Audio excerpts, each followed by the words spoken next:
most welcome to the NILE cast only on West Nile Television. Today from 7 p.m. to 8 p.m. My name is Ukumaringa Christine. Before we dive into any of the stories this evening, let's have more of what's happening in the headlines. In the headlines tonight, Christians in Adjumani receive calls to emulate Uganda matters.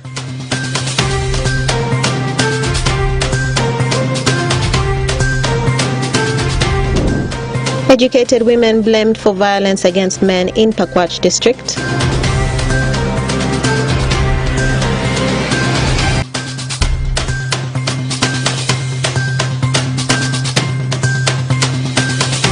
And Prime Minister Honorable Nabanja assures Northern Uganda of development. This and more in the NILEcast News Bulletin.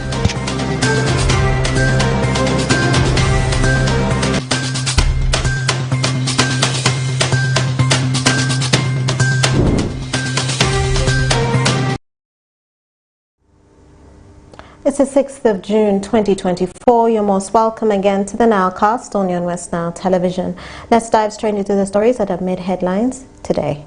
As the world celebrated Uganda Matters Day on the 3rd of June 2024, Christians in Adjumani and other parts of the region have been called to follow the good examples of the martyrs. Onzima Alan has more. As the world celebrated the Uganda Matters Day, an annual event celebrated on every 3rd of June to remember the 22 Christians and 23 Anglican believers who were murdered at Namugongo for their faith, Christians in Adjumani and other parts of the Western region are called to follow the good deeds of the martyrs. Speaking to journalists at Adjumani Catholic Parish, Reverend Father Monyo Kobi, the parish priest Adjumani Catholic Mission, calls all the Christians in Adjumani to emulate what martyrs did for their faith and learn how to do good deeds. This life of the martyrs, sacrificing their life for us, indicates that we baptize people wherever we may be. We should be always ready to emulate what they have shown us, that is living our life in sacrifice. Sacrifice means doing right things, taking right decisions, and even if those right decisions, right activities demands your life, you should be ready for it in that a way that we will all die martyrs, even if we are not killed because of doing good activities daily. You are dying for love of God, for love of God's people. Seminarian Santos Lojeko Ruko said that the youths of Madi sub-region should sacrifice themselves for their faith and do church work as the martyrs sacrifice themselves also for their faith. So we need to sacrifice a lot. We need to give ourselves for church services. And we need to take responsibilities also in the church. Not just a matter of coming and attending a mass and going away. But we are having a greatest responsibility, because without us, the youths, there is no future of the church. He also advises the youths of Adjumani to emulate what martyrs did for their faith and avoid bad behaviors such as killing, robbing people, among others. I request and I appeal to you, let us kneel down and come to Christ and know Him, so that all these various things which are happening in various places, nowadays there are very many youths who indulge in that. They are involved in doing dubious things which are not right. Let us imitate using the free will which God has given us properly. Honorable Anyavo John, District Local Councillor representing Siforo Sub-County, said Christians should stand firm in their faith despite all the hardships in life.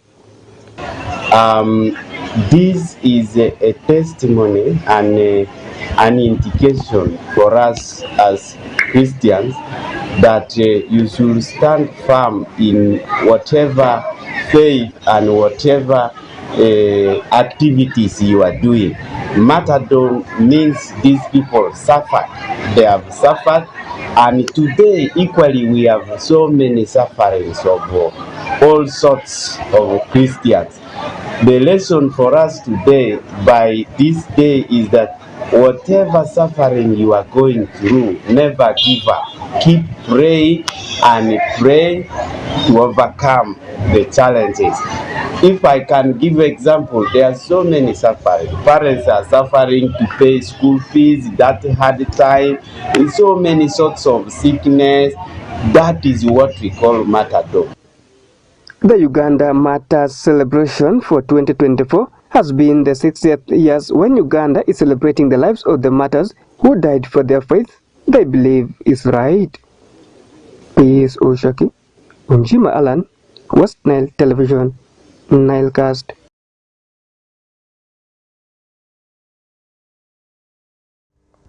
During the community dialogue with stakeholders and policy implementers like the police at Pakwach District Headquarters, according to MEM, organized by MEMPRO, it was revealed that some of the educated women are most perpetrators of psychological violence against men. Alfred Jawok reports. A recent report carried out by Mentoring and Empowerment Program for Young Women MEMPRO, a dynamic feminist-driven organization on the front line of powering societal transformation, indicate that some of educated women are the most perpetrators of psychological violence against men in Pakwach District. Speaking during a community dialogue with stakeholders and policy implementers like police at Pakwach District Headquarters organized by MEMPRO, the Deputy Chief Administrative Officer Pakwach District, Mr. Edema Stephen Budwa, said most men are suffering silently of gender-based violence from educated and rich women in the district. Edema further revealed that Pakwach District is overwhelmed by cases of gender-based violence reported by women, as some men shy away to report the matter to the relevant authorities for action. Women are both victims and the perpetrators of gender-based violence. And my view is that educated women and women with the money are mostly those who are likely to engage in violence against men. Meanwhile, Hope Atim, an advocacy officer MEMPRO, appealed to parents and other stakeholders to give second chance to child mothers to continue with their studies. According to Atim, they want to build young mothers' agency and inclusive, violent-free society that works to ensure that girls who have dropped out of school as a result of pregnancy are given a chance to go back to school.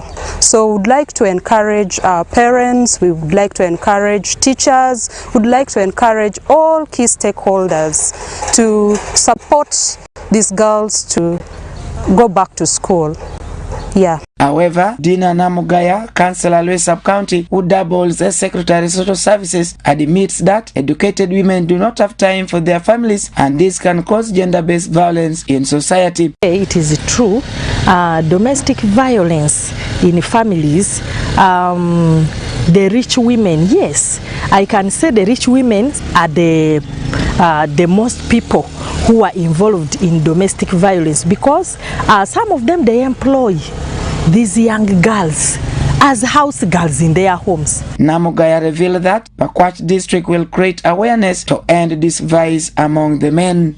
Because they are vulnerable, they have no one to take care of them, so the only source of living is to be a housemaid in order to earn a living, so they are voiceless. Reports from Pakwach Police Station indicate that for the last 2 months of April and May 2024, there was 98 gender-based violent cases reported by women at Pakwach Police Station, and 57 perpetrators have been arraigned before court and convicted on their own plea of guilty. Alfred Jawok, West Nile TV, Nilecast.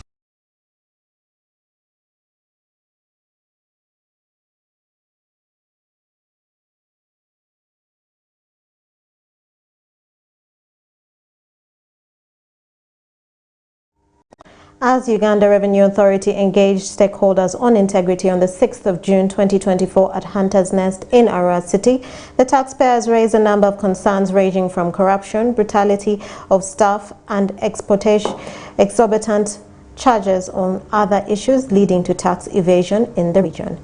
Take a look.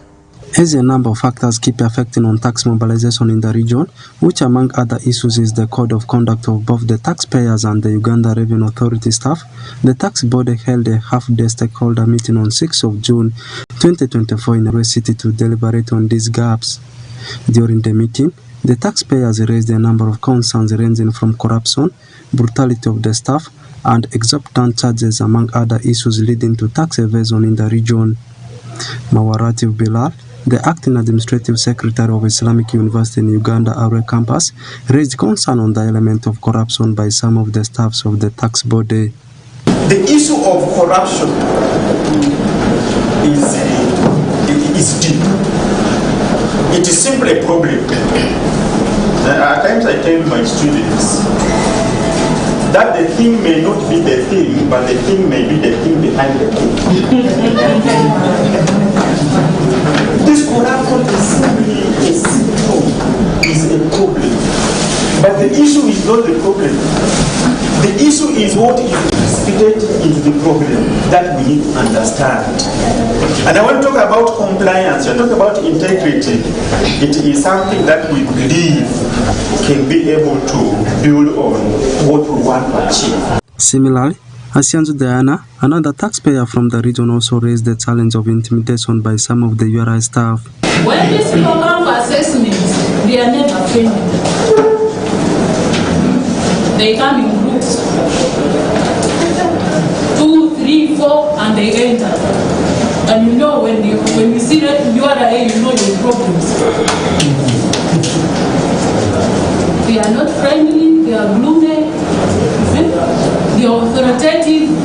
We have come to assess you. We have assessed you at this much. You either pay or we close you. But remember, your act leaves a little way for appeals if you feel your assessment is unfair. However, Abe Mawerere, the regional manager customs in charge of northern Uganda, called for collaboration of all the stakeholders to eradicate the unscrupulous persons. A URI officer who is asking for bribe is not different from a smuggler. They are all doing the same damage to the community. Because that is money which should have helped us finish the Arua Pakwach road faster, but now he's putting it in the pocket. You see that? So let us work together to ensure that we get the right service from URA, and where people are not doing the right thing, whether it is the URA officer or the people who are supposed to do the right thing in the community, let us work together to weed out those people out of the community. Meanwhile, Moses Obeta, the chairperson of the City Business Community, calls for involvement of all stakeholders before going out for operations. One fact I want to tell you here is when you say you are going out for enforcement, the police will say this is very good. They'll start arresting everybody in the names of URA. They get everybody in the names of URA that were taking these motorbikes where to URA, and you don't see it anymore. So let us make sure that we get these stakeholders, and when we start this enforcement, let it be the right thing. When they agree, no more guns, no more bullets, no more hitting anybody, no blood in tax collection. The one-day stakeholder engagement in Nairobi City attracted a number of taxpayers from the region to deliberate on the gaps in tax mobilization as a result of the code of conduct of all tax stakeholders. Orak Benson Pastore, Faris Majid, West Nile Television, Nilecast News. The Pakwach District Resident District Commissioner Paul Esero on Wednesday, the 5th of June 2024, has ordered for the arrest of 7 parish development model leaders for extorting money from the beneficiaries. Alfred Jawok has more.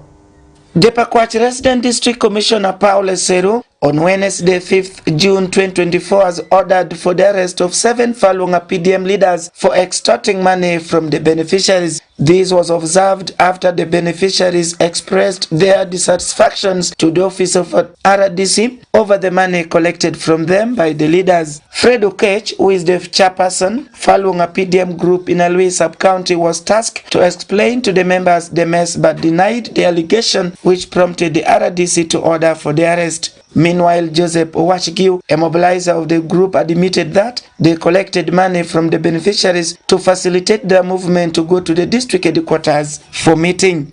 I think this one is trying to get the reason why the money was collected. So no, it is true. no, I don't want the reason. Send the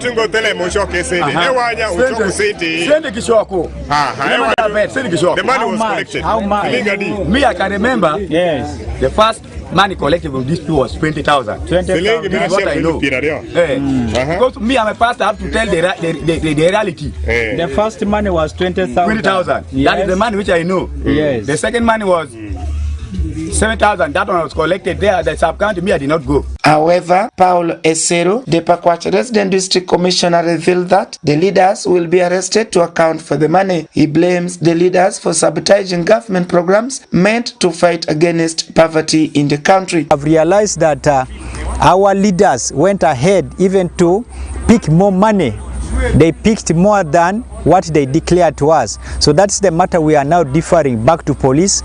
Those 7 people, tomorrow they will find themselves in police. We are going to ensure that all that money has to be reimbursed back to the intended beneficiaries. I will not tolerate anything to do with extortion, especially outside the guideline. I will not tolerate that. The RDC stated that as security committee, their wish is to ensure that PDM succeeds in Pakwach district, and whoever is messing up with this program will be dealt with accordingly. They will have to record statements in police. They will have to be detained in police until they pay that money. At worst case scenarios, we'll have to take them to court. We'll have to take them to court to answer charges. This corruption, abuse of office, and all those embezzlement. We shall not allow that. Reports indicate that the leaders collected 12,000 shillings from each PDM members meant for their data, transport, among others. This is the second time PDM executive members in Pakwach district have been summoned and arrested since the program was introduced by the government. Alfred Jawo, West Nile TV, Nilecast. The Prime Minister of Uganda, Right Honorable Robina Nabanja, has assured the people of Lango over the 100 billion shillings which has been put aside for the financial year 2024-2025 budget for the construction of Akibua Stadium. According to the Prime Minister, the construction will come along with the upgrading of roads connecting Lira City with Gulu Airport and other roads connecting Lira to other neighboring districts. Stephen Okello reports. The Prime Minister of Uganda was accorded a warm welcome to Gulu City with traditional honor as leaders from the region joined and danced with her as she is being escorted with a truly traditional royal dance. Voila.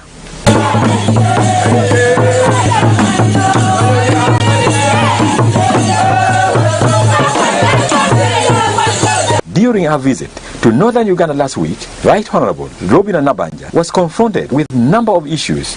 Among them was the contentious Akibua Stadium issues, which is politically breaking Lango sub-region apart. If you want now to have peace, if you want now to score how we scored even better this election, Akibua is #1. If you talk with Akibua project, you are joking with bots. You must not talk with it because that is the heart of Lango. Leaders from Lango, Acholi, and West Nile sub-region raised to the Prime Minister some of the pertinent issues ranging from poor road network to poverty in the region. But we're reminding you about Laropi Bridge, rehabilitation of Karuma, which is taking slow pace. This is affecting the economy of this region. The prices, the bus fares have gone up. Commodity prices have already shot up because of the delays of Karuma Bridge rehabilitation. They also put before the Prime Minister their demand to make the affirmative office of the Prime Minister of Uganda be visible and effective to the community of the North. So, Right Honorable Prime Minister, as you go back to Kampala, we would want to have, can you have a commissioner for Northern Uganda sitting in this office here? Please. We don't want people to start operating this office by remote from Kampala. In response to the leaders, Right Honorable Robina Nabanja shared with the leaders some of the plan government has put in place to reconstruct the region, in the financial year 2024-2025. We put 100 billion in a budget of 2024-25 to work on Achibwa Stadium. The President directed that we should also work on this road from Gulu Airport up to Lira. That road is also one of those areas that are going to be worked on. We are also going to work on the road from Gulu Airport up to Bangu, Uganda here in the center. That road will also be worked on the same project. And the contractor is already available. So we are moving. So the people of Lamu, if that was a condition, we are ready to move. The Prime Minister also assured Northern Uganda the direction the SAP4 program is taking, which will directly tackle the livelihood of the people. According to Right Honorable Robin Nabanja, NUSAP4 is directly coming to fight poverty. When we are guided by the President, and he told us always focus on livelihoods of the people. This time we are not going to construct schools. We are not going to construct health centers. We are going to inject money in people so that this time we can do better. Among others, government is planning to deliberately support all the traditional chiefs in Uganda to enable them support government in tackling other social issues within their chiefdoms. The Prime Minister was in Gulu last week to officiate the homecoming of the newly appointed Minister of State for Northern Uganda, Dr. Kenneth Omona.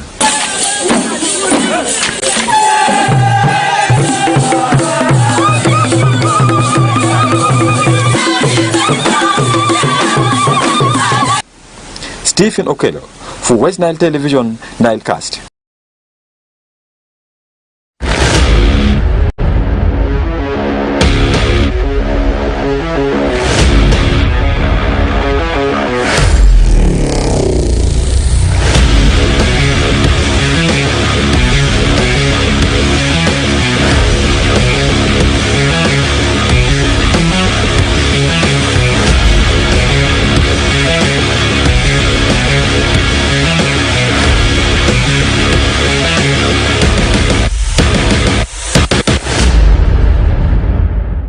My name is Oraku Benson Pastor. This is still West Nile Television. Ongoing is still Nilecast News, and we are coming with a segment of sports under the umbrella of Nilecast Sports News.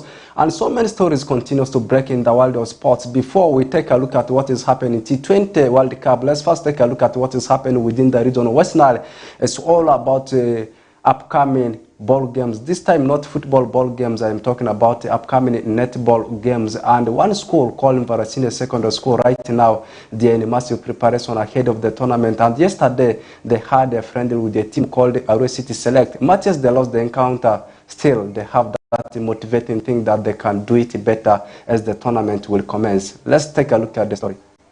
Varasine Secondary School is in massive preparation ahead of upcoming inter-school netball games, which will see schools from different parts of Arua City competing at the city level before it proceeds to regional level. As a build-up encounter, they actually lost a game into the hands of a team called Arua City Select. Last year, the school managed to proceed up to the semi-finals at the city level, which paved them way for the regionals that was hosted by Ajuman District. Jacqueline Peace, the team captain of Varasine Secondary School, says the game has motivated them a lot and they are ready for anything this year. We played Arua City Select. That's a very, very hard team, but we managed to play 18 and they had 47 scores. The game really motivated us. We are so ready. This game has really taught us a lot. We have learned a lot from the girls from Arua City team. Then we are ready to face other teams in Arua City. So much ready. We learned a lot of skills. Yeah, this year I want to assure all the fans that this year is going to be a different year.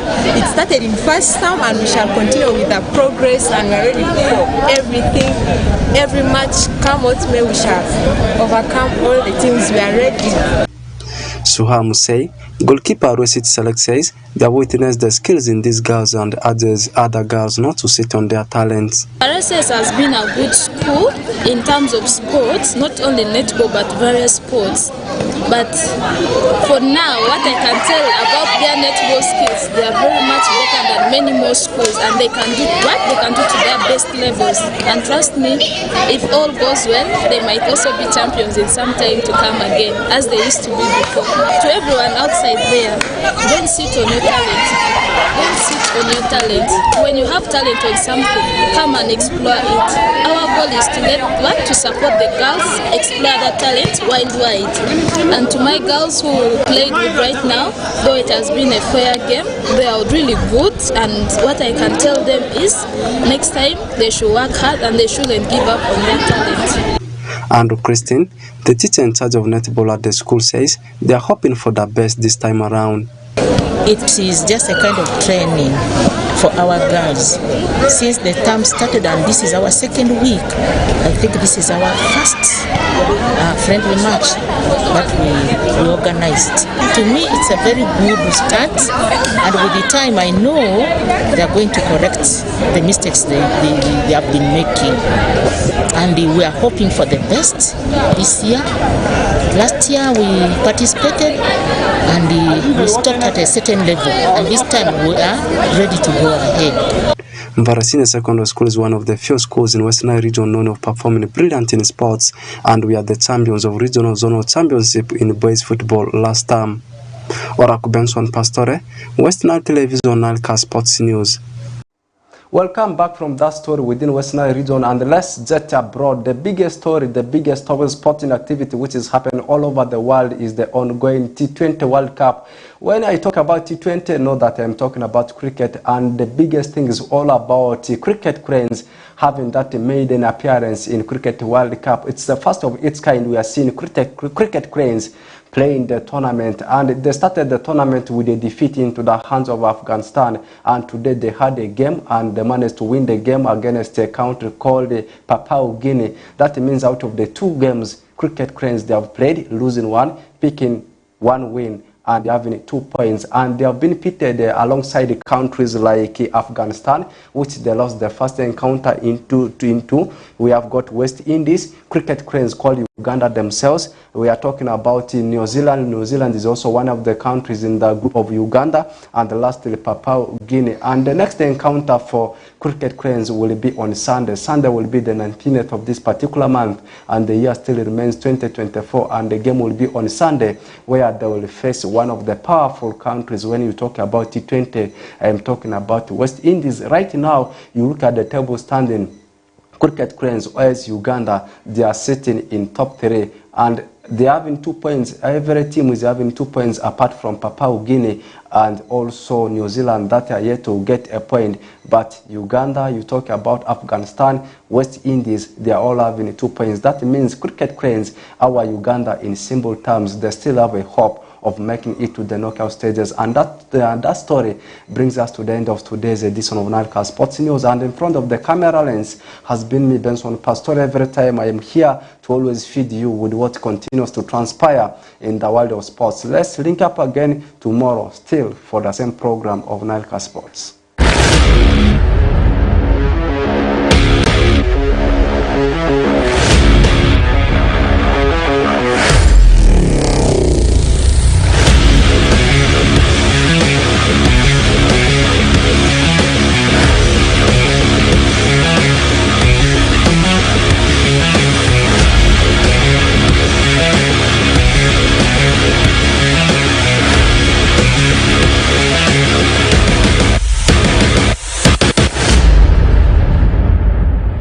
That was Oraku Benson Pastore with the sports highlight and the sports news from the region and the country and internationally at large.